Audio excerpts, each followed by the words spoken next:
terwujud yang nyata. Raih mimpimu juga cita-cita generasi emas Indonesia. Profil pelajar Pancasila tanamkan di dalam dada. Profil pelajar Pancasila cerdas berkarakter itu kita.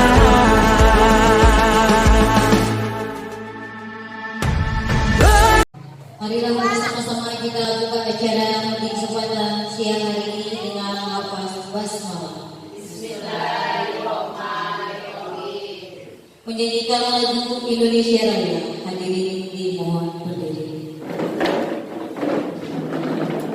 Yang akan dipimpin oleh Bu Murni.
Sambutan Ibu Kepala Sekolah kepada Ibu persilakan.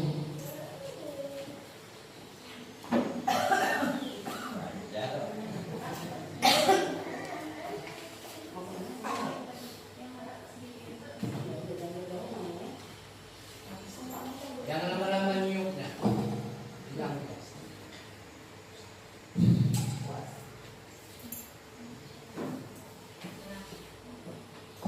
Terima kasih kepada pembawa acara yang memberikan kesempatan saya. Saya ucapkan selamat siang untuk kita semua. Salam sejahtera bagi yang sama dengan saya. Terima kasih. Di sini saya akan menyampaikan sedikit saja untuk kegiatan yang dilakukan oleh Bu Ima tentang diseminasi budaya positif. Bapak Ibu yang saya hormati, kegiatan ini mari kita sama-sama dukung untuk kegiatan dapat berjalan lancar dalam kegiatannya. Mari kita sama-sama bekerja sama untuk mewujudkan apa yang menjadi impian Bu Ima dalam mengikuti calon guru penggerak. Bagi ibu-ibu yang belum atau bapak-bapak yang belum ikut kegiatan ini, monggo silahkan untuk mendaftar, kesempatan masih ada. Jangan kita sia-siakan kesempatan yang ada ini hilang begitu saja.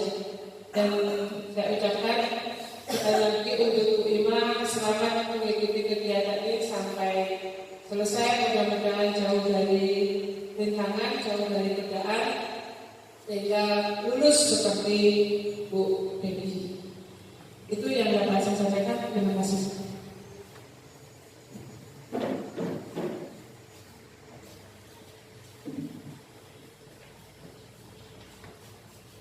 Diucapkan terima kasih untuk Ibu Kepala Sekolah. Kita lanjut acara berikutnya, doa. Marilah bersama-sama kita berdoa menurut keyakinan dan kepercayaan masing-masing. Berdoa dimulai.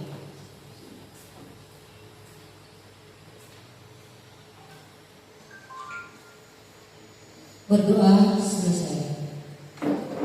Selanjutnya, diseminasi budaya positif di sekolah yang akan disampaikan oleh Ibu Riantina, CGP Angkatan 10. Kepada Bu Ima dipersilakan.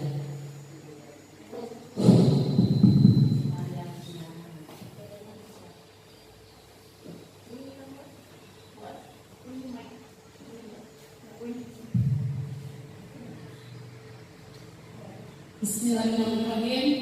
Assalamualaikum warahmatullahi wabarakatuh. Dan saya ucapkan selamat siang buat Bapak Ibu yang berada di saya dan saya. Alhamdulillah, pada siang pagi menjelang siang ini kita telah diberi nikmat kesehatan dan kesempatan dalam rangka mengikuti atau partisipasi mengikuti kegiatan saya, yaitu diseminasi budaya positif, yaitu tugas saya pembuatan aksi nyata pada modul 1.4. Baik, Bapak Ibu, di sini saya akan menjelaskan tentang budaya positif yang ada di sekolah sesuai dengan materi yang saya dapat dari pendidikan guru penggerak yang saya peroleh selama ini. Yang pertama, saya ingin bertanya kepada ibu-ibu semua, apakah ibu-ibu tahu apa itu budaya positif? Adakah yang tahu apa itu budaya positif? Bu Susan, ya, Bu Neni atau Bu Neni? Kebiasaan yang baik. Iya, budaya positif itu adalah kebiasaan yang baik. Mungkin bisa disebutkan salah satu contohnya apa? Salah satu contohnya budaya positif yang ada di sekolah kita apa contohnya? Pakai mic. Bu Neni bisa dipakai mic-nya?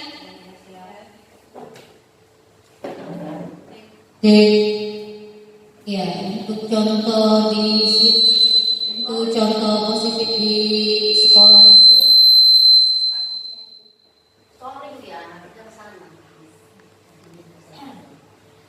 Ya, contoh. Datang tepat waktu, berpakaian rapi, tidak membuang sampah sembarangan, terus saling menghormati. Ya. Oke, terima kasih Bu Mene ya. Sangat betul sekali itu contoh yang diberikan kepada Bu Mene, budaya positif yang ada di sekolah kita. Menurut Bapak Ibu, apakah di sekolah kita sudah tercipta budaya tersebut? Sudah. Alhamdulillah, di sekolah kita sudah tercapai atau sudah terlaksana tentang budaya positif tersebut ya Bapak Ibu ya. Ya. Namun di sini kita akan lebih memperdalam lagi tentang budaya positif agar kedepannya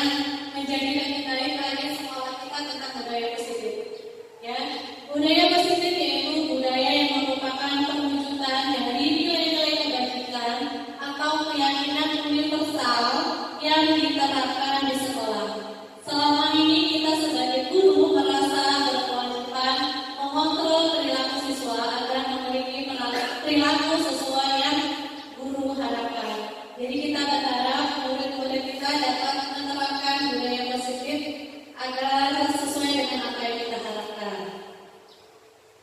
Nah, budaya positif bisa terlaksana atau bisa berjalan dengan baik, yaitu dengan mewujudkan di sekolah kita dengan mewujudkan budaya positif tersebut dapat berjalan dengan baik dengan menerapkan. Jadi kita bisa mewujudkan budaya positif itu dengan menerapkan beberapa poin. Yang pertama yaitu disiplin positif, kemudian motivasi perilaku manusia, kemudian kebutuhan dasar manusia, posisi kontrol seorang guru, keyakinan kelas, dan institusi. Jadi budaya positif yang ada di sekolah kita bisa berjalan dengan baik apabila kita sudah menerapkan 6 rangkaian tersebut. Jadi kita harus menerapkan 6 rangkaian tersebut agar budaya positif di sekolah kita bisa terlaksana dengan baik. Yang pertama yaitu disiplin positif. Apa itu disiplin positif? Disiplin positif itu adalah cara penerapan disiplin yang mengajarkan untuk bertanggung jawab dan menumbuhkan kesadaran diri berdasarkan nilai-nilai kebaikan ke arah disiplin dari yang dapat mengontrol diri dalam melakukan segala tindakan. Jadi disiplin positif itu adalah segala tindakan murid yang mencerminkan disiplin positif. Mungkin selama ini kita sudah menjalankan itu semua, cuma kita tidak tahu apa itu nama kegiatannya. Tapi tadi Bu Mende sudah menyebutkan itu betul sekali. Contohnya di kelas yang sudah saya laksanakan, atau aksi nyata yang sudah saya laksanakan, yaitu yang pertama murid datang tepat waktu, terus kemudian murid berbaris sebelum masuk kelas, kemudian murid bersalaman tangan dengan guru atau berjabat tangan, di mana kita saat murid datang kita sudah standby di depan kelas menyambut murid, ya Bu ya.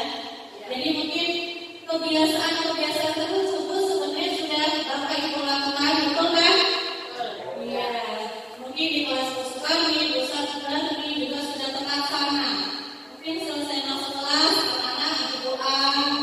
Terus apa lagi Bu setelah kita berdoa?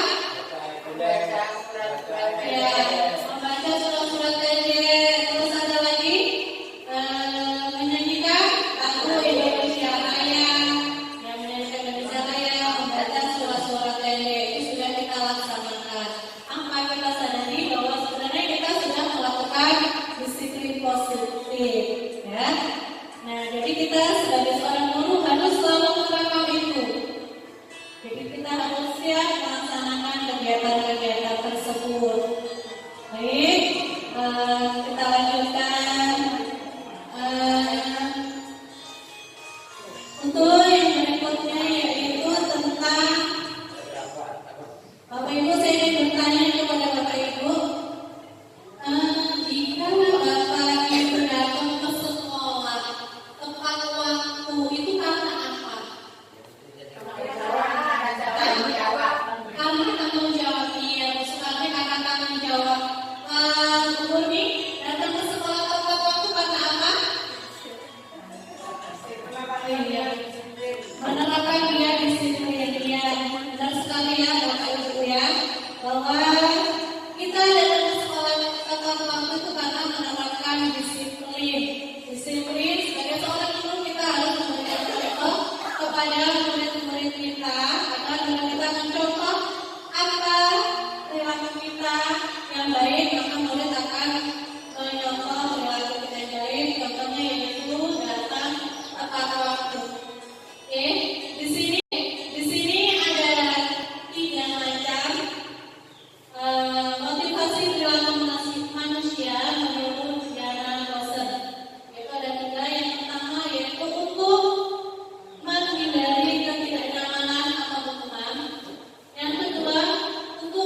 Jadi motivasi perilaku manusia itu ada tiga ya Bapak Ibu ya. Itu ada dari motivasi eksternal dan motivasi internal. Coba kita ingat kembali anak-anak kita itu mereka melakukan kebiasaannya karena apa? Budaya yang selama ini anak-anak kita sudah jalankan, mereka itu datang ke sekolah tepat waktu karena apa? Kalau kita tadi datang tepat waktu karena tanggung jawab. Selama ini Bapak Ibu melihat tidak? Anak-anak kita datang tepat waktu karena apa? Melaksanakan disiplin. Terus ada ini takut dipukul, ya. Ini bisa pakai ini takut dipukul. Terus ada lagi? Hah? Amanah piket, ya. Terus ada lagi yang beberapa? Untuk menghargai sendiri ya, untuk menghargai diri sendiri itu sekarang bisa pakai ini ya. Apalagi lo ranking. Untuk menjadi orang yang menghargai diri mereka sendiri. Oh ya, itu salah satu contoh itu tadi menghargai diri sendiri itu tentang disiplin ya. Seperti takut kebiasaan di sekolah kita sepertinya belum semua murid kita karena diri sendiri ya Bu. Tadi seperti yang disebutkan murid Muhammad ada yang nakal piket, ada yang takut terlambat dihukum. Ya, berarti kalau piket itu kan mereka merasa itu adalah tanggung jawab. Ya, tapi dia dengan memiliki tujuan. Kalau saya piket, datangnya siang nanti saya terlambat. Nah, cuma saya di sini akan bercerita. Saya pernah mendengar murid saya. Tadi saya datangnya nomor 1, tadi saya nomor 2. Pertama saya tidak nyambung begitu ya. Kenapa anak-anak tersebut kok pada bercerita saya nomor 1, saya nomor 2? Akhirnya saya bertanya, kenapa nak? Apa yang nomor 1, nomor 2? Ini Bu, tadi saya datangnya duluan nomor 1. Jadi anak tersebut itu datang bukan karena dari diri mereka sendiri, tapi dengan karena ingin dipuji temannya, ya kan? Karena kalau siapa yang datang duluan dia akan mendapat pujian. Dia duluan datang dia bangga. Dia merasa bangga dengan dirinya karena mendapat pujian dari temannya. Itu pernah saya dengar saat saya masuk. Dan saya nomor 1 loh, nomor 2. Ada seperti itu contoh kasus di murid saya, Bapak Ibu. Jadi mudah-mudahan kita bisa menerapkan murid kita bahwa mereka disiplin menurut motivasi tentang diri mereka sendiri. Baik, berikutnya yaitu kebutuhan dasar manusia. Bahwa sungguhnya kita ini mempunyai kebutuhan dasar ya Bapak Ibu ya. Apa itu kebutuhan dasar? Kebutuhan dasar manusia adalah segala sesuatu yang ada yang kita lakukan untuk mendapatkan apa yang akan kita inginkan. Seluruh tindakan yang kita lakukan memiliki tujuan dan semua usaha terbaik yang kita lakukan adalah apabila kebutuhan kita terpenuhi dengan baik. Jadi kebutuhan dasar manusia itu jika tidak terpenuhi, maka kita akan menghasilkan perilaku yang tidak baik. Benar atau tidak? Misalnya ini sering saya temukan saudara ini di rumah memiliki masalah, memiliki beban masalah di rumah. Akhirnya kenapa? Pas saat sekolah, bagaimana suasana di sekolah? Suasana hatinya tidak tenang, selalu menangis. Iya, seperti itu ya. Jadi kadang perilaku kita yang di rumah itu kebawa di sekolah. Karena apa? Kebutuhan dasar itu sudah tidak terpenuhi. Misalnya beliau merasa sedih, merasa kebutuhannya tidak terpenuhi, maka di sekolah pun terbawa emosinya. Akhirnya yang kena emosi siapa? Ya, kawan-kawan sejawat dan anak-anak. Tapi ya, mudah-mudahan tidak terjadi ya. Ya, cuma dengan kawan-kawannya aja kalau insya Allah Bu Sudarmi kalau di kelas dengan muridnya profesional. Ini di saat kantor aja beliau bercucuran dan kata manis mengaku tentang masalahnya di rumah. Tapi saat di kelas beliau tetap menjalankan tugasnya sebagai seorang guru. Ya.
yaitu penguasaan.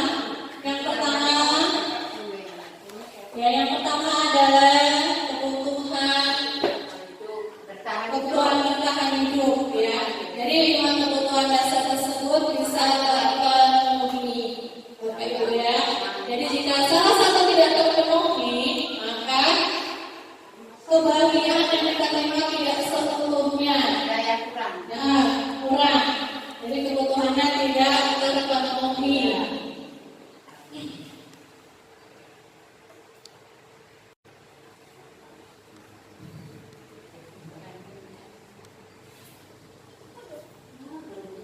Baik, selanjutnya kita lanjutkan ya. Bertahan hidup. Di sini contohnya bertahan hidup adalah makanan, pakaian, tempat tinggal, keamanan dan kesehatan. Jadi contoh bertahan hidup itu adalah makanan, pakaian, tempat tinggal dan keamanan kesehatan. Itu contohnya. Yang kedua adalah kasih sayang dan rasa ingin diterima. Kasih sayang dan rasa ingin diterima yaitu rasa diterima, dipedulikan, kerjasama menjadi bagian dalam kelompok. Jadi ini kita membutuhkan kasih sayang dalam kelompok ataupun dalam lingkungan kita. Ketiga adalah kebebasan. Kebebasan bukan berarti bebas sebebas-bebasnya. Namun di sini adalah bebas mandiri, memiliki pilihan, mencoba hal baru, mampu mengendalikan arah dirinya. Jadi contoh untuk menerapkannya di sekolah terhadap diri kita, bahwa anak kita beri kebebasan untuk memilih kelompoknya dalam berdiskusi atau dalam belajar. Mereka berhak mengeluarkan pendapatnya tentang kebebasan tersebut. Bukan berarti kita memberikan bebas anak boleh bermain di kelas, bukan, tapi anak-anak boleh memilih kelompoknya saat berdiskusi. Kemudian kesenangan, ya. Kesenangan adalah contohnya bermain, humor, antusias dan tertawa. Ya.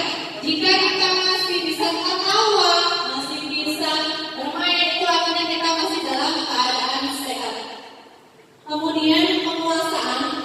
Penguasaan adalah harga diri,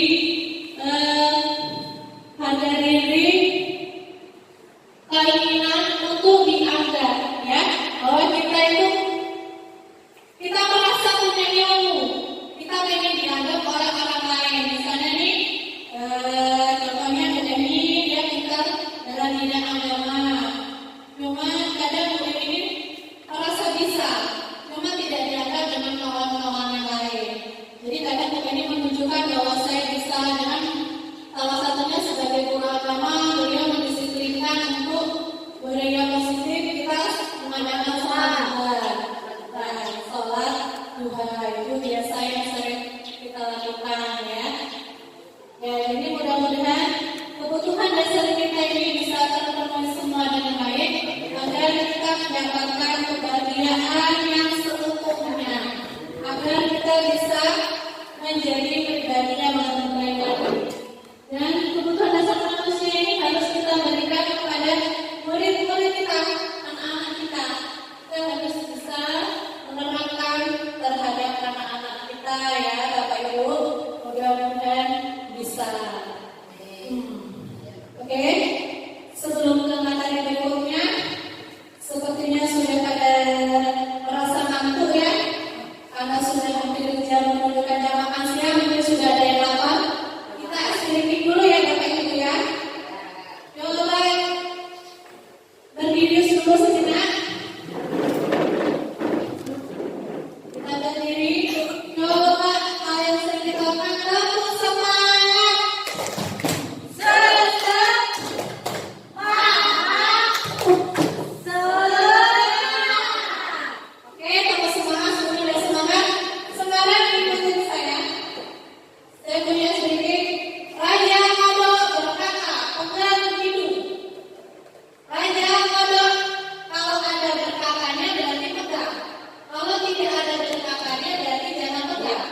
Kalau salah apa Bu Ima? Kalau salah, berikannya di depan mungkin ya begitu ya. Oke, konsentrasi. Raja Kodok berkata pegang hidung. Raja Kodok berkata pegang telinga. Raja Kodok berkata pegang mata. Oke, sepertinya masih konsentrasi semua. Terima kasih Bapak Ibu semua. Silakan boleh duduk kembali. Ya, ternyata Bapak Ibu hebat, masih fokus semua, masih bisa konsentrasi semua ya. Alhamdulillah sehat semua ya Bapak Ibu ya. Baik, untuk berikutnya yaitu 5 posisi kontrol. Apa itu 5 posisi kontrol Bapak Ibu? Tadi kita sudah menyebutkan 5 kebutuhan dasar manusia. Yang sekarang adalah 5 posisi kontrol. Bahwa seorang guru itu memiliki 5 posisi kontrol. Yang pertama yaitu penghukum. Yang kedua adalah pembuat rasa bersalah. Yang ketiga adalah teman. Yang keempat adalah pemantau. Yang kelima adalah manajer. Itu adalah 5 posisi kontrol yang dimiliki oleh seorang guru. Ya, biasanya kita sebagai posisi yang di bagian mana? Ya.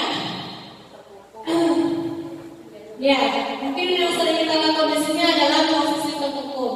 Nah, di sini saya akan memberikan contoh kasus. Di sini saya akan memberikan satu contoh kasus. Di sini kasusnya adalah siswa tidak memakai atribut lengkap saat upacara bendera. Siswa tidak memakai atribut lengkap saat upacara bendera. Ini ada sebuah tanggapan.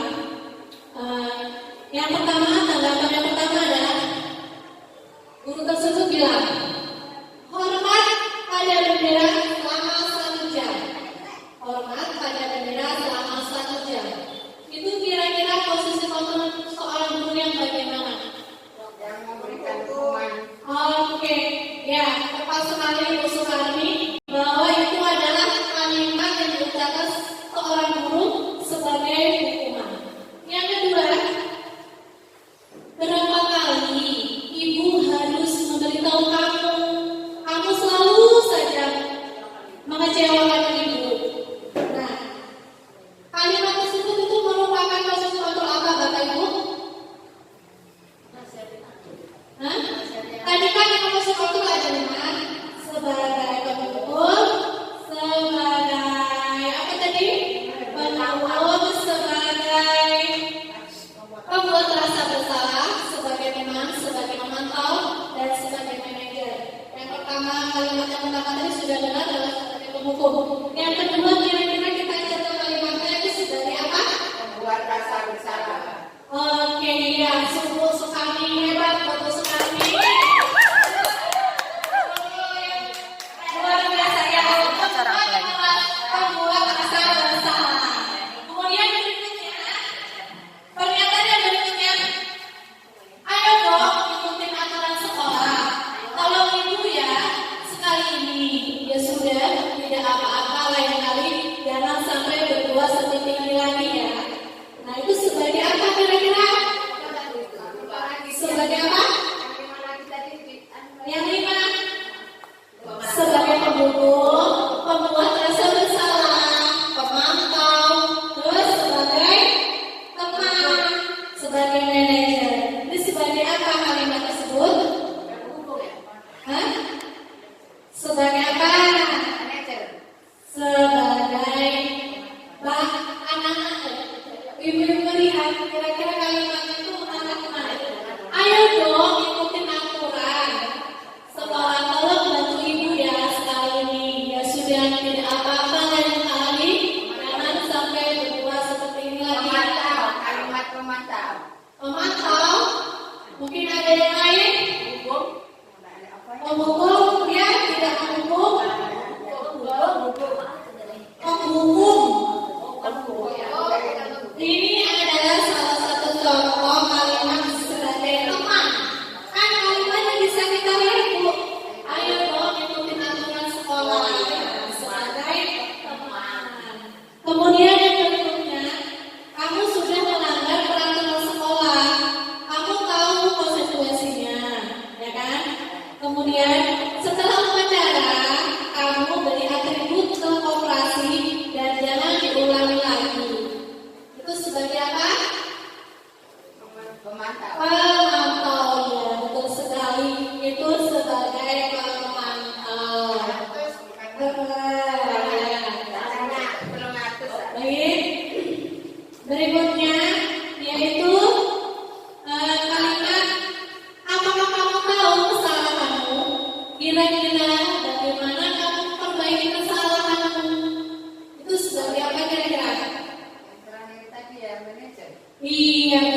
sekali, fokusnya luar biasa teman-teman. Sebagai manajer,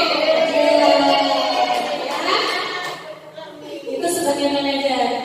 Setelah kita mencermati kalimat pernyataan tersebut, posisi kontrol tersebut, kira-kira yang sering ibu-ibu lakukan posisi yang mana? Kita tadi sudah membacakan kasusnya, kemudian membaca kalimat tanggapannya dan responnya. Yang sering ibu-ibu lakukan selama ini yang bagian mana? Sebagai teman. Sebagai teman, ya, Bepi, sebagai teman, Bumi sebagai teman. Sebagai apa, Bu Asmina? Yang kebiasaan dilakukan Sebagai teman. sebagai teman, ya, Bepi sebagai apa?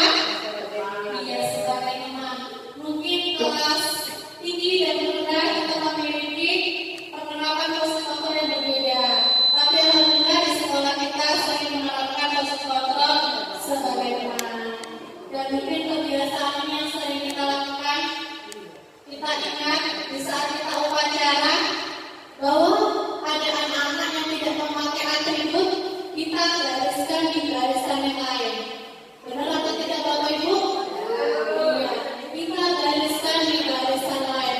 Itu kira-kira menurut Bapak Ibu, budaya itu perlu kita rubah tidak? Gimana kira-kira menurut Bu Devi? Selama ini kan kita selalu menerapkan bahwa anak-anak yang tidak memakai tangga, kita suruh baris di barisan yang lain. Itu kan sepertinya sudah kebiasaan yang kita lakukan kan? Itu, ya, itu termasuk sebagai apa?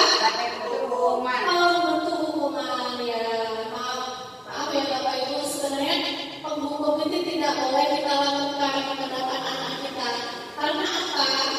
Bisa menjatuhkan harga diri anak tersebut. Jadi sebenarnya kebiasaan itu harus kita hilangkan. Ya, kita cukup rajin aja mengingatkan kepada anak-anak kita bahwa setiap hari Senin jangan lupa pakai desi, pakai topi, pakai kaos kaki. Mungkin malamnya kita ingatkan di grup, kita setiap kelas memiliki grup dengan wali murid atau orang tua, kita ingatkan anak-anak besok disiplin ya. Jangan lupa pakai atribut yang lengkap, pakai dasi, pakai topi, agar tidak ada lagi anak-anak yang kita gariskan di barisan lain. Jadi mari kita terapkan budaya positif tersebut. Kita usahakan hari Senin besok jika ada anak yang melakukan melanggar keyakinan sekolah kita, jangan kita gariskan sendiri. Kita tetap ikut barisan, mungkin di barisan belakang. Terkadang saya sebagai seorang guru kelas 1, apabila saya mengawasi anak-anak kelas 1 di belakang, rasanya yang pengen menarik murid untuk saya garis sendiri karena anak tersebut ibu. Tapi terkadang berpikir lagi bahwa nanti anak tersebut akan merasa malu. Tapi pada kenyataannya terkadang anak-anak kita yang melanggar hukuman tersebut bukan merasa malu, benar tidak? Biasa aja. Iya, kadang malah merasa bangga. Seperti saya, dari di belakang saya sempat memperhatikan Bu Eni. Bu Eni ini sendiri sekali mendekati anak yang dari segitu. Yang melanggar, keyakinan tersebut yang melanggar tidak pakai atribut, mendiamkan, mengkondisikan. Jadi justru anak-anak yang kita gariskan sendiri yang tidak berpakaian lengkap, mereka tidak yang sering ikut, ya. Karena memang itulah anak-anak yang tidak menerapkan budaya positif di sekolah. Nah, dari posisi kontrol tersebut, belakangnya berarti sebelumnya. Jadi posisi kontrol tersebut, kita sebagai seorang guru, posisi yang baik di kita saat ini adalah sebenarnya sering sebagai teman, bahwa posisi guru yang baik itu adalah sebagai manajer, ya. Posisi kita yang baik sebagai guru saat menangani murid adalah posisi manajer. Di posisi manajer, guru dapat menerapkan disiplin positif yang berpihak pada murid yang memerdekakan murid. Jadi mulai saat ini, mari kita terapkan budaya positif tersebut dengan menempatkan posisi kontrol kita sebagai manajer. Itulah ilmu yang saya dapat dari fasil saya, bahwa kita harus memiliki posisi kontrol sebagai manajer. Baik, lanjut,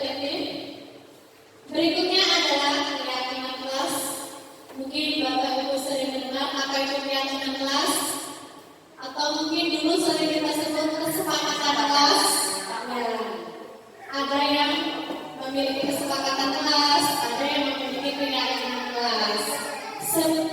Sebenarnya yang tepat itu adalah keyakinan kelas, ya, keyakinan kelas. Apa itu keyakinan kelas?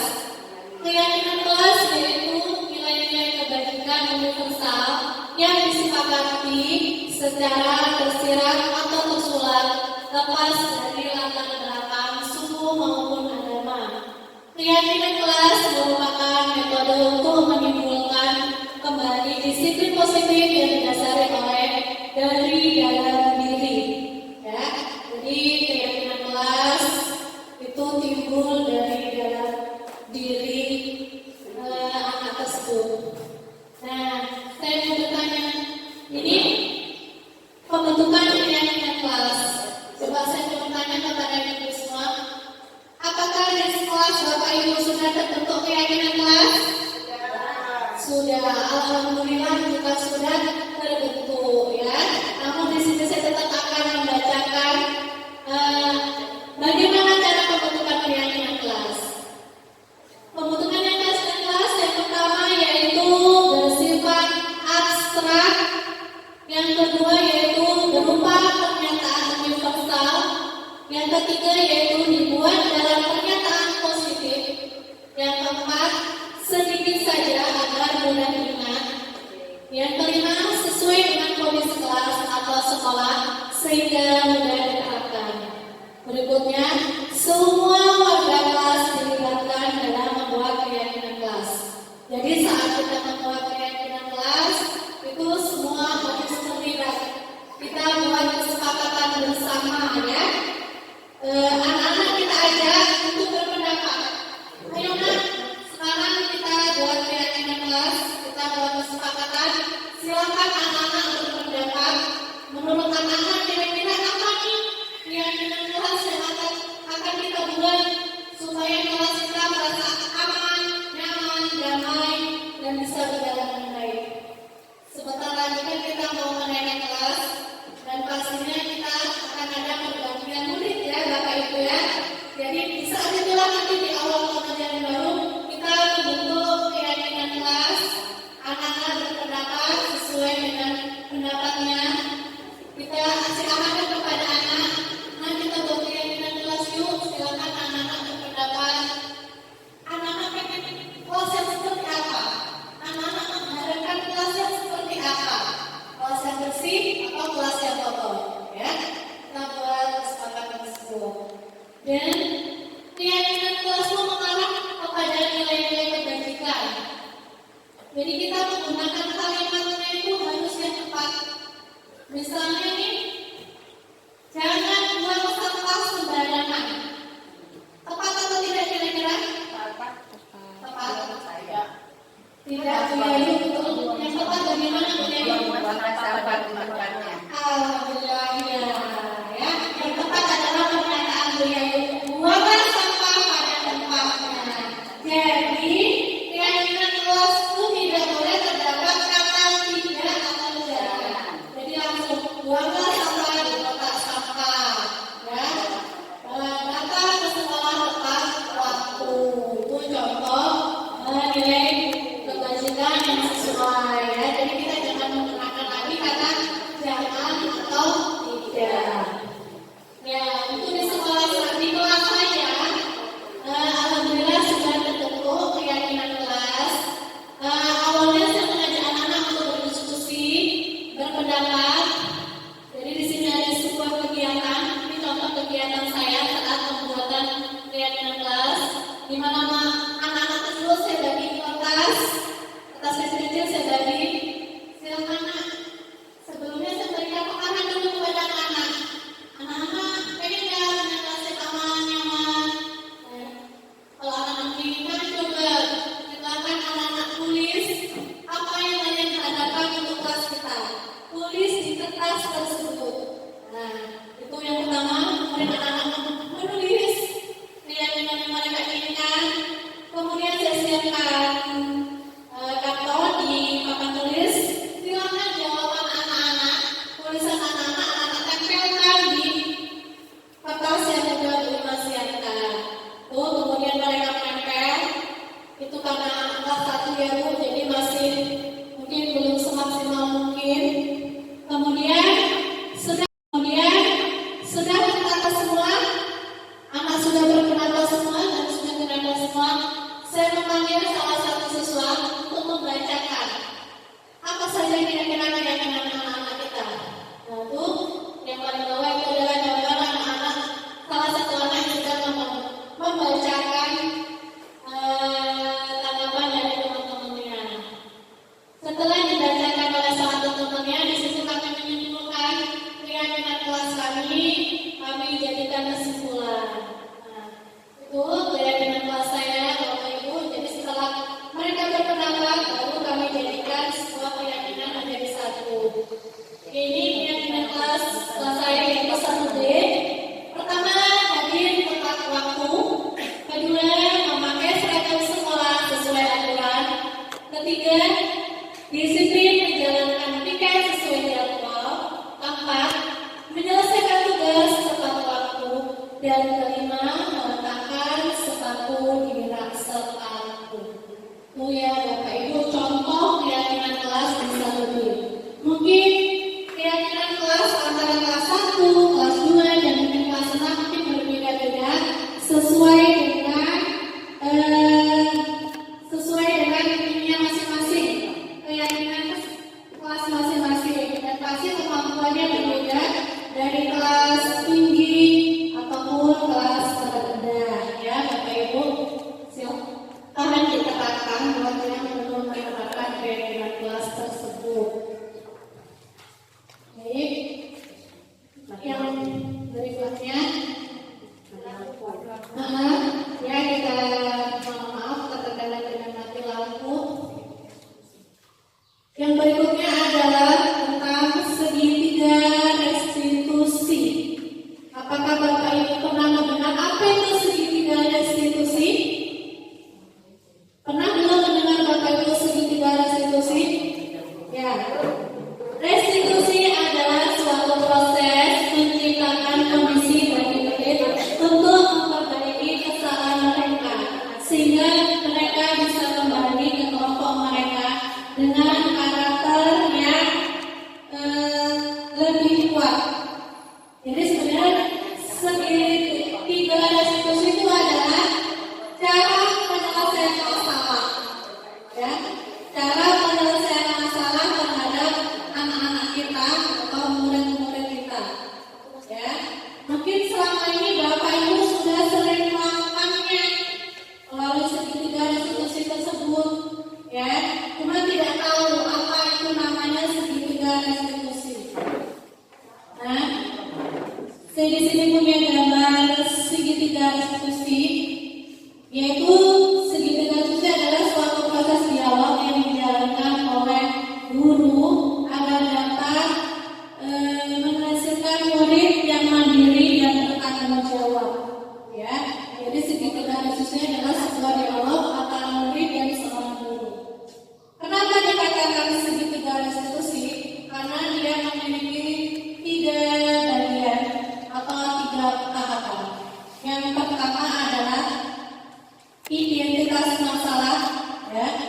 Yang kedua adalah validasi tindakan yang salah. Terus kemudian menanyakan keyakinan. Baik, saya ulangi.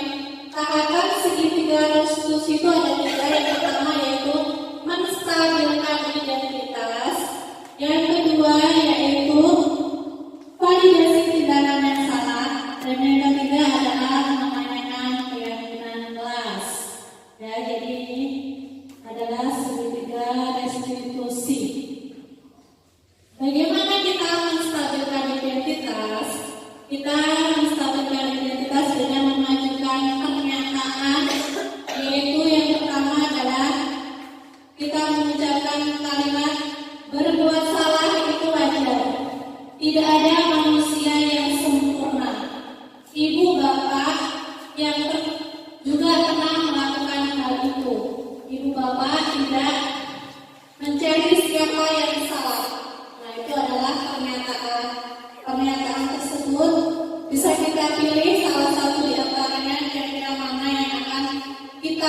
tanyakan kepada murid itu adalah menstabilkan identitas. Yang kedua adalah validasi tindakan yang salah. Validasi tindakan yang salah yaitu dengan mengajukan pertanyaan. Yang pertama yaitu kamu pasti punya alasan mengapa kamu melakukan hal itu. Jadi kita menanyakan kepada murid sebuah pertanyaan. Kemudian, padahal kamu bisa melakukan yang lebih buruk dari ini. Kamu patut bangga karena kamu melindungi sesuatu yang penting buatmu.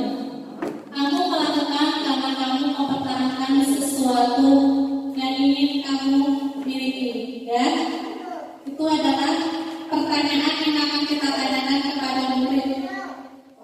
Nah, kemudian yaitu yang ketiga adalah menanyakan keyakinan. Kita mengajukan keyakinan atau bertanya kepada anak. Apakah keyakinan kelas kita? Nilai-nilai apa yang telah disepakati bersama? Kamu ingin menjadi orang yang seperti apa? Apa bayangan kita sebagai kelas yang ideal?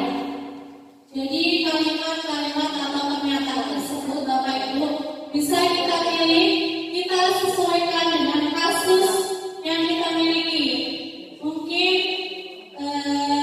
di kelas 1 dengan di kelas 5 mungkin beda pertanyaannya, atau mungkin dengan kasus yang berbeda pasti pertanyaannya berbeda, ya. Pasti berbeda dengan pertanyaannya kalau kita melihat kasusnya. Jadi kita harus bisa melihat kasusnya, baru kemudian kalimat atau pernyataan apa yang tepat. Nah, dari pernyataan tersebut bisa Bapak Ibu ingat, pernah tidak Bapak Ibu melakukan hal tersebut? Jadi kita memanggil murid, kita ajak ngobrol, kita ajak dialog, kita ajak murid, kenapa kamu melakukannya? Pernah kan? Iya, sering. Ya, tanpa kita sadari sebenarnya itu kita sedang melakukan itu tadi segitiga restitusi. Tapi kita tidak tahu itu apa namanya. Selama ini kita tahunya dengan menyelesaikan masalah. Ya, di sini saya punya contohnya kegiatan saya kepada murid saya. Namun sebelumnya di sini saya akan membacakan dulu atau menjelaskan dulu tentang ciri-ciri restitusi. Jadi restitusi itu memiliki ciri-ciri. Yang pertama yaitu restitusi bukan untuk menebus kesalahan, namun untuk belajar dari kesalahan. Yang kedua, restitusi memperbaiki hubungan.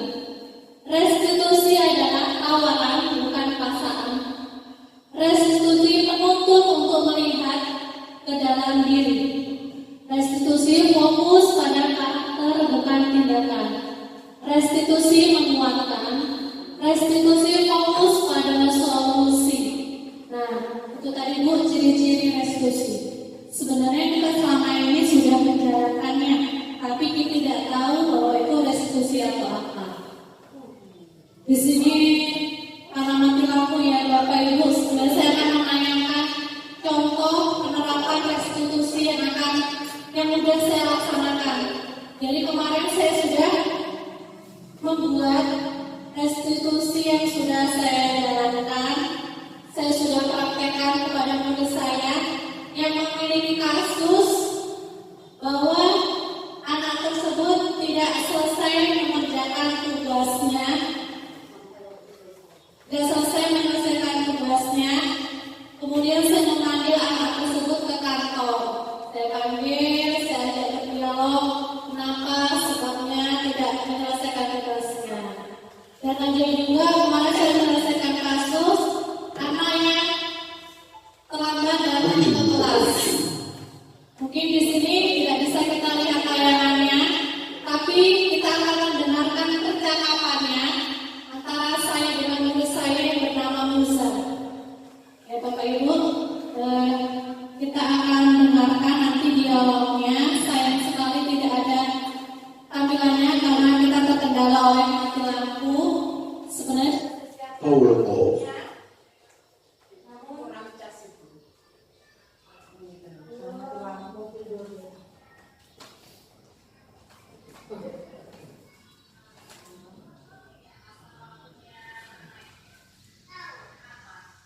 Bluetooth mode. Waiting for connection.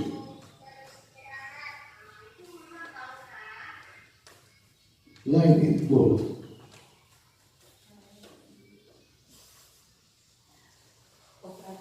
Oke. Coba ya. Baik. Ini juga mati lampu ya. Semuanya mati. Mudah-mudahan jiwa kita sebagai seorang guru tidak mati, kita tetap semangat ya Pak ya. Oke, kita tunggu dulu ya sambil nunggu. Mungkin mudah-mudahan ada keajaiban, videonya bisa hidup atau mungkin bisa hidup lampunya. Kita berdiri.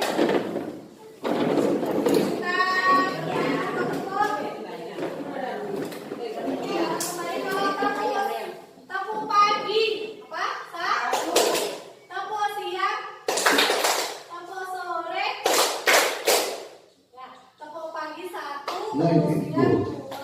Tepuk sore 3 dan tepuk 4 ini tidak bisa FM ya. mode. Oke. Power off. Ya, kita ulangi. Tepuk 1. Tepuk pagi. Tepuk siang. FM. Tepuk sore. Power off. Tepuk 1. FM mode. Tepuk 2. Power off. Tepuk 2 Pak. Power off. Oke, ya. FM mode. Teman-teman, Mas saya. Power off. Mati. FM. Power off. Power off. Kita tepuk 1. Power off. 1 tepuk 1. Yes. Tepuk 2. Tepuk 3. FM mode. Konsentrasi. Tepuk 4. Power Kita off. belajar. Ya, sudah kita terangkan. FM mode. Sedikit yang ada. Power off. FM mode. Power off. FM mode. Power off. FM mode. Power off. Baik ya Bapak Ibu ya, mohon maaf. Saya tidak bisa menampilkan videonya ataupun voice suaranya karena sepertinya Power off. Kita coba FM mode.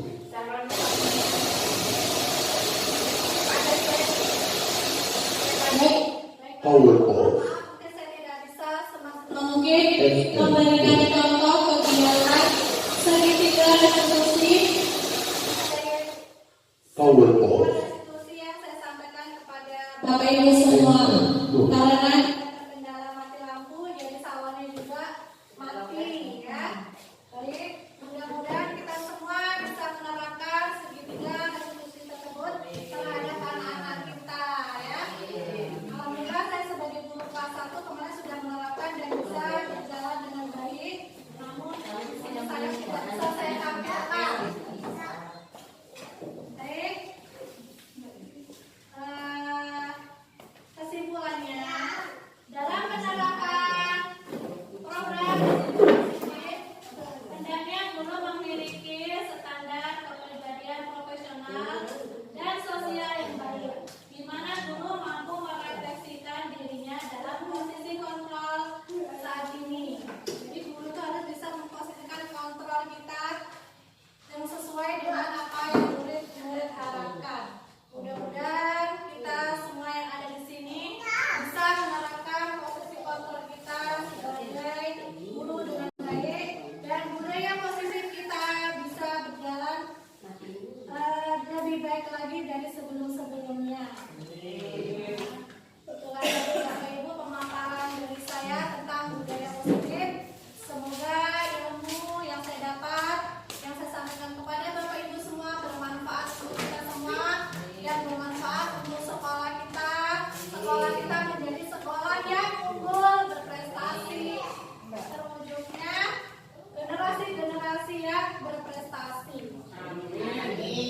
Terima kasih atas kehadiran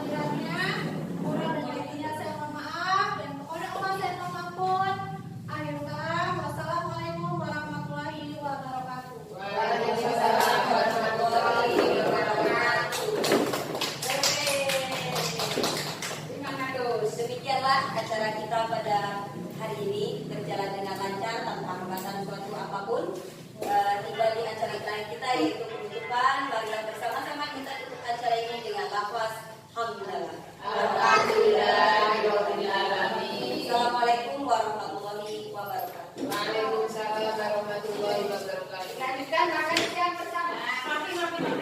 Hanya pelengkap habis.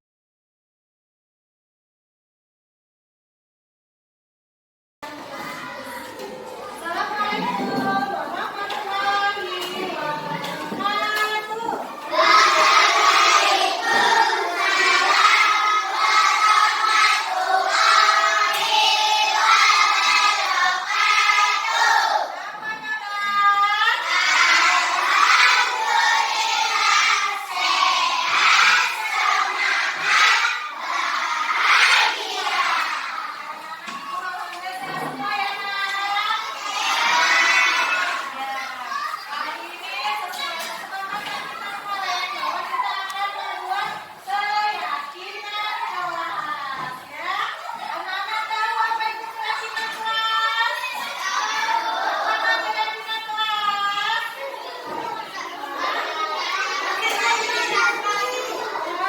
Keyakinan kelas itu adalah sesuatu yang harus kita patuhi, yang harus kita yakini, ya. Sesuai dengan diri kita meyakini apa. Nah, kalau peraturan kelas itu adalah peraturan